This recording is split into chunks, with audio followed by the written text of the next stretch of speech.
मित्रों नमस्कार। Third and soul YouTube channel से मैं प्रोफेसर अरविंद नाथ तिवारी बोल रहा हूँ। इस चैनल पर आप तमाम मित्रों का हार्दिक अभिनंदन, स्वागत है। आज का जो विषय में लेकर के आया हूँ वह स्वर पर है, स्वर विज्ञान पर है, अर्थात श्वास पर है। अध्यात्म में श्वास की बड़ी महत्ता है, यह जान लीजिएगा। बहुत सारे साधकों को इस बात की जानकारी होती ही नहीं है,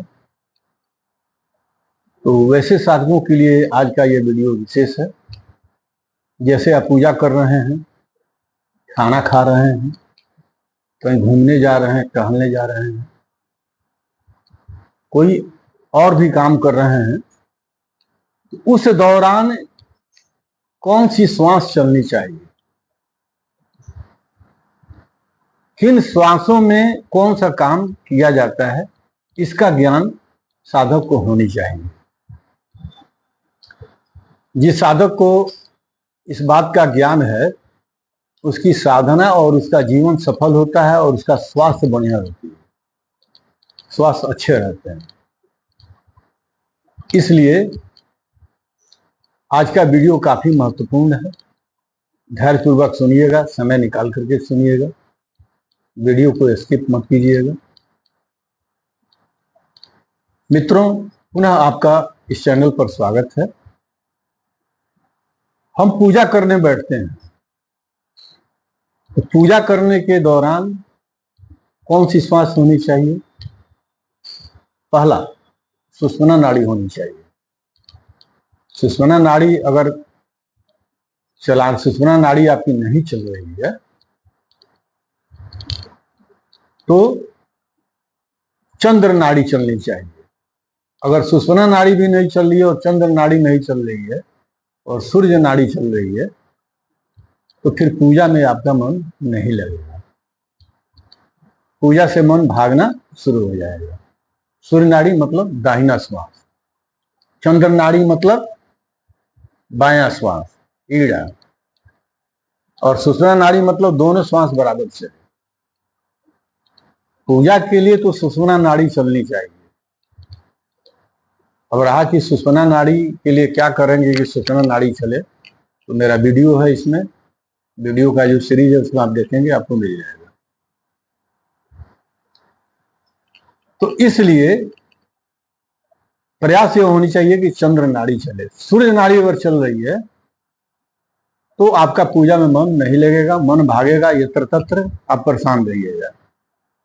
चंद्र नाड़ी चल रही है तो पूजा में मन लगेगा,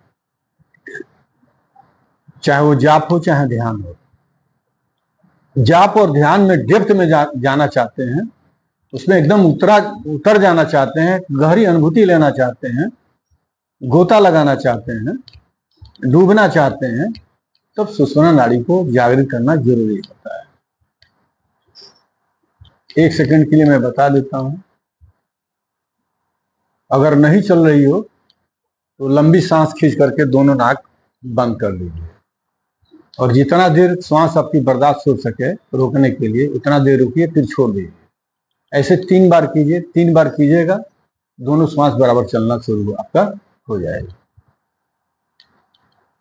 तो इससे, क्योंकि सूर्य नाड़ी गर्म है और गर्म की स्थिति में शरीर में ज्यादा ऊर्जा अगर एकत्रित होना शुरू हो जाएगी तो मन भागना शुरू हो जाएगा, पूजा में मन नहीं लगेगा, शरीर बेचैन हो जाएगी। और चंद्र नाड़ी ठंड है, इसलिए पूजा के दौरान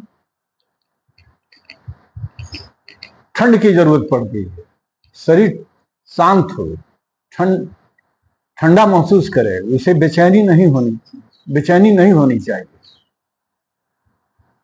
इसी तरह से स्वास्थ्य के लिए अगर भोजन करने आप बैठे हैं तो भोजन करने के दौरान चंद्र नाड़ी नहीं चलनी चाहिए, उस समय सूर्य नाड़ी चलनी चाहिए।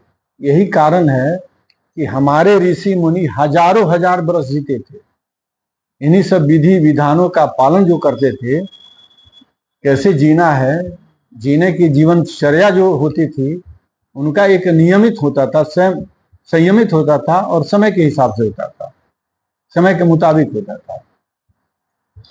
तो भोजन करना, अगर भोजन करने बैठे हैं तो भोजन पचाना है, वहां क्या जरूरत है, तो अग्नि को प्रज्वलित करने की जरूरत है। जैसे मान लीजिए आपको ऊर्जा अगर पैदा करनी है तो भट्ठी में लकड़ी डालना पड़ता है ना, ऊर्जा लाने के लिए। उसी तरह सूर्य नाड़ी जब गर्म रहेगी और भोजन जब डालिएगा तो उसको डाइजेस्ट कर डालेगी, उसको पचा डालेगी। अगर चंद्र नाड़ी है, चल रही है, भोजन आप कर रहे हैं, तो क्या होगा, पेट में गैस बनेगा, लीवर संबंधित समस्या, कई तरह की समस्याएं आएंगी और शरीर आपका हरास में जाएगा। इसलिए स्वर विज्ञान की जानकारी होनी चाहिए। कोई काम ऊर्जात्मक काम में करने आप जा रहे हैं, ऊर्जा की जरूरत है, तो प्रयास ये कीजिए कि सुषुम्ना नाड़ी के बजाय आपका जो है सूर्य नाड़ी चले, चंद्र नाड़ी के बजाय सूर्य नाड़ी चले।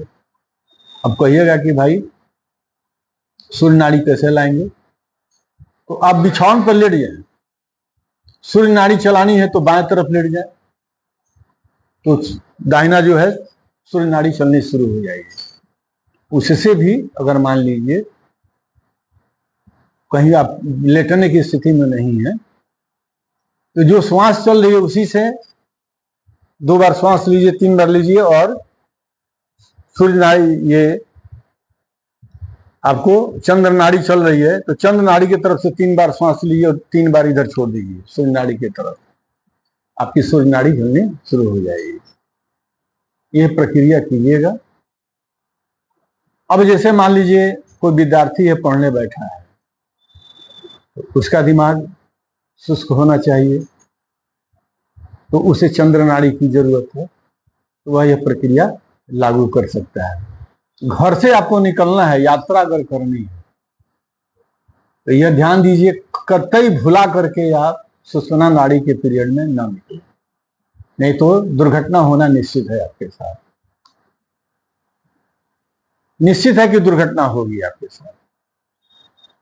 तो या तो आप प्रयास कीजिए कि सूर्य नाड़ी में ही निकलें, किसी काम के लिए निकल रहे हैं, कोर्ट में जाना है, कचहरी जाना है, तो प्रयास ये कीजिए कि सूर्य नाड़ी में निकले, चंद्र नाड़ी में ना निकले।